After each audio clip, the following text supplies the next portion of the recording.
बिस्मिल्लाहिर्रहमानिर्रहीम। नाज़रीन, एक और सियासी प्रोग्राम के साथ मैं हूं शमशाद मांगड़। स्टूडियो में मेरे साथ मौजूद हैं MKM पाकिस्तान के मरकज़ी रहनुमा जनाब जाहिद मलिक साहब। उनसे हम मुख्तलिफ इशूज़ पे बात करेंगे। सबसे अहम इशू तो आजकल डॉक्टर मोहन वाला है। कहा जा रहा है कि डॉक्टर मोहन जो MKM की अक़लीती नशिस्तों पे उनके बारे में कहा गया कि उन्होंने 5 करोड़ रुपए दिए थे और वो MNA बन भी गए थे, लेकिन फिर MKM ने कोई रख ना डाला है। लेकिन इस पे भी बात करेंगे, जानेंगे जाहिद मलिक साहब से कि असल हकीकत क्या है। फिर उसके अलावा जो ऑडियो लीक हुई, फिर सदारती इलेक्शन में भी MKM और पीपल्स पार्टी दूर दूर खड़े दिखाई देते हैं। और तीसरी ये है कि पीपल्स पार्टी और MKM के दरमियान आखिर झगड़ा क्या है। दोनों सिंध से जमाते हैं और दोनों के आपस में मुरासम भी एक दौर में बड़े अच्छे रहे हैं। और फिर ये भी जानेंगे जनाब जाहिद मलिक साहब से कि ये सिस्टम जो है, जो अब बना है, जिस पे धांधली के बेशुमार इल्ज़ामात हैं, क्या ये चल पाएगा या नहीं।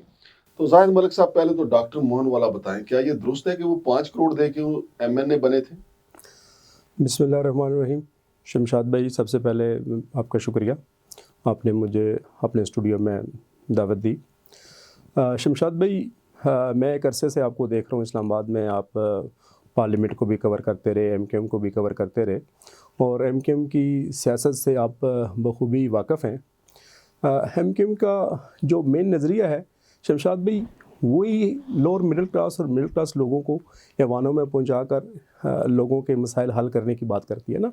तो अगर हम लोअर मिडिल क्लास के लोग या मिडिल क्लास के लोगों को असम्बली में पहुंचाने की बात करते हैं या बार बार पहुंचा के ये साबित कर चुके हैं कि हम अपने नज़रिए पे खड़े हैं, तो ये हमारे लिए कैसे मुमकिन है कि हम किसी भी एक माइनॉरिटी के बंदे से कोई इस किस्म की डील करेंगे ना। आपने देखा होगा कि इससे पहले भी हमारे यहाँ जो पार्लियामेंटेरियन साथी आते रहे, तो मैं समझता हूँ कि हमारे साथियों के पास कराची से इस्लामाबाद आने का किराया भी नहीं होता था, तो वो किराया भी पार्टी पे करती थी, तो वो इस्लामाबाद तक पहुँचते थे।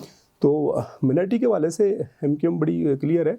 हमारा बड़ा एक स्ट्रॉन्ग विंग है वहाँ पे कराची में जो मिनटी को देखता है। और MKM ने कौमी असम्बली में इससे पहले भी 2 या 3 हिंदू साथी हमारे MNAs बनाए। तो ये जो डॉक्टर मोहन साहब का मामला है, ये बिल्कुल ऐसा नहीं है जैसे वो बयान कर रहे हैं या जो खबरें गर्दिश कर रही हैं, ऐसा बिल्कुल नहीं है। डॉक्टर मोहन साहब हिंदू होने के नाते मैं समझता हूँ कि वो कहीं भटके और उन्होंने भटक कर जो है ना, वो इंडिया और रा के साथ कहीं राब्तों में आए। तो उनकी रिपोर्ट्स जब हमें यहाँ से मिली कि वो इंडिया एम्बेसी भी उनका आना जाना है और रा के किसी सीनियर अफसर के साथ भी उनकी कोई कॉल ट्रेस हुई, तो ये हमें भी इदारों ने बताया। तो उस पर जो है ना MKM ने फैसला किया कि हम उनको टिकट नहीं जारी करेंगे। तो हमारी रिक्वेस्ट पे जो है ना इलेक्शन कमीशन ने उनका नोटिफिकेशन रोका। और अब नेक्स्ट भी जो साथी हमारे हैं उस पर वो भी जो है ना, वो भी हिंदू ही कबीले से उनका भी तल्लक है, वो हिंदू ही वहाँ से आएंगे। तो ये बिल्कुल डिसइंफॉर्मेशन है। इस मामले का दूर दूर तक कोई इसमें सच्चाई नहीं है। ये जब उन्हें डॉक्टर मोहन को अंदाज़ा हो गया कि MKM मुझे अब सीट नहीं दे रही, तो वो MKM के साथ जो है ना बिल्कुल जो है ना उन्होंने फिर ये इल्ज़ाम लगाया और 5 करोड़ में मेरी डील हुई थी, मनफी प्रोपेगेंडा किया। हम कैसे 5 करोड़ की बात हम कैसे कर सकते हैं? हम तो उस बंदे को कौमी असम्बली में पहुंचा रहे हैं जिसके पास इस्लामाबाद आने का किराया नहीं है। हम तो लोअर मिडिल क्लास की जमात हैं और लोअर मिडिल क्लास के लोगों को ऐवान में भेजने की बात करते हैं। और हम ये कहते हैं, हमारा नज़रिया है कि जब तक ये 98% मतवसत तबके के लोग मुत्तहद नहीं होते और इनमें से लोग ऐवानों में नहीं पहुँचते, तो पाकिस्तान के किसी मसले का हल नहीं है। लेकिन जाहिद मलिक साहब, एक चीज़ तो देखें ना आप कि एक बंदे को आपने अक़लीती नशिस्तों पे आपकी पार्टी ने नामजद कर दिया, फिर जब वो MNA भी बन गया, अब उसको कार्ड मिलने वाला था MNA का, क्या फिर हमारे इदारों ने देर नहीं कर दी बताने में कि ये तो रा के लिए काम कर रहा है और इसका इंडियन एम्बेसी में आना जाना है? ये पहले नहीं हमें ये चीज़ें सामने आनी चाहिए थी? बस ये कहीं ना कहीं तो किसी न किसी की कोताही है। हमारे इदारे इस वाले से बड़े फ़ाल हैं, बड़े एक्टिव हैं और उनका बड़ा अच्छा रोल है। तो बट कहीं ना कहीं कोई ऐसी चीज़ हुई है। नहीं, तो फिर ये राब्ते अगर कंफर्म हो गए हैं कि वो इंडियन रॉ एजेंसी के किसी बड़े से राब्ते में था और इंडियन एम्बेसी में भी इनका आना जाना था डॉक्टर मोहन का, तो कब तक तवक्को है कि इनकी गिरफ्तारी अमल में आ जाएगी? अब इस पे इदारे अपने तर्ज पे अपने तरीके से इन चीज़ों को देख रहे हैं, तो वही बेहतर फैसला भी करेंगे, वही बेहतर बता सकते हैं। बट हमें तो सारी इन्फॉर्मेशन इदारों की तरफ से आई, तो हम। लेकिन डॉक्टर मोहन है पाकिस्तान में? खबरें तो उनकी यही, वो पाकिस्तान में नहीं है, पाकिस्तान से बाहर है। अच्छा, और पाकिस्तान से बाहर बैठ के सब कुछ बता रहे हैं? आप बाहर बैठ के बता रहे हैं, बिल्कुल ऐसे ही हो रहा है, बिल्कुल ऐसे ही हो रहा अच्छा, दूसरा ये बताइएगा जाहिद मलिक साहब, ये जो एक ऑडियो लीक आई जिसमें आपके सीनियर रहनुमा ये बात कर रहे हैं कि भाई हमें हमारे मैंडेट को तो वो मान ही नहीं रहे और कह रहे हैं कि जनाब आपका मैंडेट तो है, हमें पता है मशकूक मैंडेट है, लिहाजा आराम से बैठें, तो हमें हमारे साथ तो सीधे मुंह के साथ बात करने को वो तैयार नहीं है। तो क्या समझते हैं कि मैंडेट तो फिर सारे इनकी जो जिन्होंने हुकूमत बनाई है सब पे इल्ज़ाम नहीं है? है। शमशाद भाई, आप एमकेएम को और एमकेएम की तर्ज सियासत को भी समझते हैं। एमकेएम वाहिद पॉलिटिकल पार्टी थी जिसने भरपूर अंदाज में कैंपेन की, कराची, हैदराबाद, और हमने इस दफ़ा अल्हम्दुलिल्लाह पंजाब से और केपी से भी उम्मीदवार खड़े किए थे। तो हम ये समझते हैं कि ये जो इल्ज़ाम है ये बिल्कुल सरासर गलत है। और एमकेएम की तो इससे पहले भी इस दफ़ा हमें 22 सीट्स मिली हैं। इससे पहले भी एमकेएम के पास 26 सीट्स जो है ना कौमी असम्बली में रही हैं। तो एमकेएम ने कभी भी इस किस्म की ना चीटिंग की है। हाँ, एमकेएम से जो उनको प्रॉब्लम है, वो तकलीफ़ है, वो यही है कि वो कराची में जो है ना एक अपना कब्ज़ा करना चाहते हैं, कराची के वसाइल पे कब्ज़ा करना चाहते हैं। पहले उन्होंने जो बलदियाती इलेक्शन कराया, हमने उसका बाइकाट किया, तो उनका आज हमारे बाइकाट की भीख में उनका मेयर है।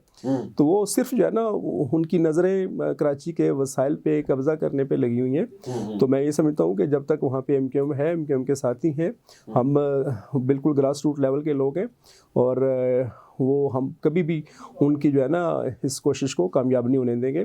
मुस्तकबिल वहाँ पे एमकेएम के, एमकेएम को जब वहाँ पे मौका मिला, एमकेएम ने डिलीवर किया। नहीं, ये जो इल्जाम लगा है कि एमकेएम का मैंडेट मशकूक है, तो इससे ऐसा लगता है कि जैसे एमकेएम को बैकफुट पे ले जाने की कोशिश की गई कि एमकेएम कहीं भी, मिसाल के तौर पे अगर आप वफाकी हुकूमत में शामिल होते हैं तो वहाँ पे आप कुछ ज़्यादा वजारतों का मुतालबा ना करें, या अगर सूबे में आप साथ देते हैं तो वहाँ भी आपके मुतालबे ज़्यादा ना हो, तो पहले दिन से ही ताकि इनके पौं बांध दिए जाए, ऐसा नहीं है? नहीं, मैं समझता हूँ कि हमारा जो इस वक्त मरकज़ में अलायंस है वो तो पीएमएलएन के साथ है, पीपल्स पार्टी के साथ नहीं है। पीपल्स पार्टी अपनी सियासत ज़रूर कर रही है, उनकी ये ख्वाहिश तो हो सकती है, बट ये ख्वाहिश उनकी कभी भी इंशाल्लाह कामयाब नहीं होगी। तो मैं ये समझता हूँ कि 2-4-6 दिन बाद हैवान सदर में जरदारी साहब पहुँच जाएंगे, शहबाज शरीफ साहब पीएम हाउस में बैठ गए हैं। तो दोनों पार्टियों ने भी कल अपनी अपनी सियासत करनी है। कल भी जो है ना ये दोनों पार्टियां एक दूसरे के ख़िलाफ़ जो है ना इलेक्शन में माज खड़ा किया हुआ था, तो एक दूसरे के ख़िलाफ़ तकरीरें भी कर रहे थे। मैं ये समझता हूँ कि बिल्कुल हमें बदनाम करने के लिए, हमें प्रेशराइज करने के लिए जो उनकी कोशिश है ये बिल्कुल रैगान जाएगी। सिंध में उनके पास एक क्लियर मेजॉरिटी है, उन्हें किसी की माजूरत नहीं है। तो हम भी जो है ना ये चाहते हैं कि सिंध में इससे पहले जो उनकी बैड गवर्नेंस थी उसको वो ठीक करें, तो हम उनकी आने वाली बैड गवर्नेंस का भी हम भी हिस्सा नहीं बनना चाहते। तो हमारा अलायंस पीएमएलएन के साथ है, हमारी बात भी पीएमएलएन के साथ ही चल रही है।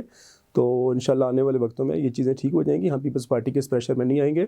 वो अगर इस तरह की इल्ज़ाम तराशियाँ करेंगे तो फिर इल्ज़ाम ही लगाना है, तो हमारे पास भी बहुत सारी चीज़ें हैं, हम भी बोल पड़ेंगे। अच्छा जाहिद साहब, आपने कहा कि आपका अलायंस तो पीएमएलएन के साथ है।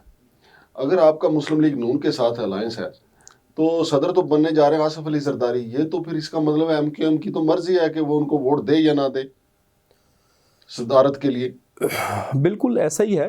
उसमें हमारी रब्ता कमेटी की मीटिंग एक कल भी थी, वो आज भी इजलास हमारे हो रहे हैं। तो उसमें जो हमारे पास जो डेलीगेशन आए हैं तो उसमें पीपल्स पार्टी के साथ पीएमएलएन की मरकज़ी लीडरशिप भी थी। तो हमारी उनके साथ बातचीत चल रही है। जरदारी साहब ख़ुद भी तशरीफ़ लाए पार्लियामेंट लाजिज़ में, हमारे एमएनए साथियों से उन्होंने मुलाकात की और वोट मांगा है। तो उसमें इंशाल्लाह एक आध दिन में, 2 दिन में हम फ़ैसला करेंगे कि हमने जरदारी साहब को वोट देना है या नहीं देना। अच्छा जाहिद यार, ये जरदारी साहब चूँकि सियासत के बड़े खिलाड़ी हैं और आपके झगड़े भी मेरा ख्याल है तीसरे दर्जे की जो पीपल्स पार्टी की क़यादत है उनके साथ रहते हैं। तो जरदारी साहब अगर एमकेएम को वफाक में भी और सूबे में भी अच्छा खासा हिस्सा दे देते हैं तो क्या मान जाएगी एमकेएम, क्योंकि वोट तो उन्होंने आपसे लेना है? मैं ये समझता हूँ कि इससे पहले भी पीपल्स पार्टी के साथ हमारे अलायंस भी रहे, हम इकट्ठे भी रहे, और मैं तो ये समझता हूँ कि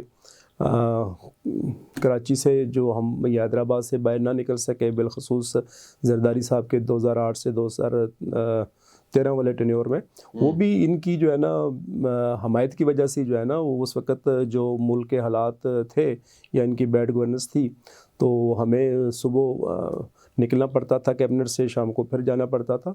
इन्हीं चीज़ों की वजह से जो है ना हमें पहले भी जो है ना नुकसान उठाना पड़ा सियासी तौर पे। तो आइंदा अगर वो अपनी गवर्नेंस ठीक करते हैं, सिंध को ठीक रखते हैं, उनके पास सिंगल मेजॉरिटी है, हम वहाँ पे जो है ना एक अच्छी और पायदार अपोजिशन ज़रूर करेंगे जिससे सिंध के लोगों के मसाइल हल हों। तो रही बात जरदारी साहब अगर चाहें, जरदारी साहब के चाहने या ना चाहने की बात है नहीं इस वक्त। एमक्यूएम एक हकीकत है और एमक्यूएम के पास एक मैंडेट है और एमक्यूएम वो लोगों का मैंडेट लेकर आई है और लोगों के मसाइल हल करने के लिए आई है। तो हम लोगों के मसाइल हल करने पे पूरी तवज्जो देंगे। तो इस हवाले से पार्लियामेंट के अंदर भी और सिंध में भी और इस्लामाबाद में भी जो रोल एमक्यूएम को मिला इंशाल्लाह उस पर एमक्यूएम पूरा भरपूर रोल अदा करेगी। लेकिन कोई ऐसा कोई 1-2%, 5% चांस है कि आप महमूद खान अचकज़ई को एमक्यूएम वोट दे डालें? ये कहना अभी कबल इस वक्त है, ये डिसीजन इंशाल्लाह आज रात तक उम्मीद हो जाएगा कि हम किस तरफ जा रहे हैं। वो ये अभी तक मैं नहीं समझता कि कोई ऐसा फैसला हुआ हो या कोई ऐसी कोई चीज़ मुझे नज़र आई हो जिस पे जो मैं कोई बात कर सकूं। तो वो एक आध दिन में इंशाल्लाह फैसला हो जाएगा। जाहिद साहब, जो 8 फरवरी के इलेक्शन के बाद जो हुकूमत मार्ज़ वजूद में आई है, इल्ज़ामात बहुत हैं और ख़ास तौर पे हुकूमत बनाने वाली पार्टी मुस्लिम लीग नून पे। क्या समझते हैं ये सिस्टम चल पाएगा? मैं समझता हूँ शमशाद मांगट भाई के 2018 में भी ऐसे ही हालात थे। ऐसे ही सियासी जमातों को शिकवे थे, शिकायतें थीं, बट उस वक़्त सियासी जमातों ने दानिशमंदी के साथ काम लिया। उन्होंने सिस्टम में रह के उन चीज़ों को चैलेंज भी किया। ये वाला माहौल जो इस वक्त बनने जा रहा है या बनाया जा रहा है, इस किस्म का माहौल उस वक्त अपोजिशन की सियासी जमातों ने नहीं अदा किया। उस वक्त देखें बड़ा क्लियर हमें भी जो है ना बिल्कुल वाश आउट किया गया कराची से। वो मैंडेट भी लोगों के सामने है।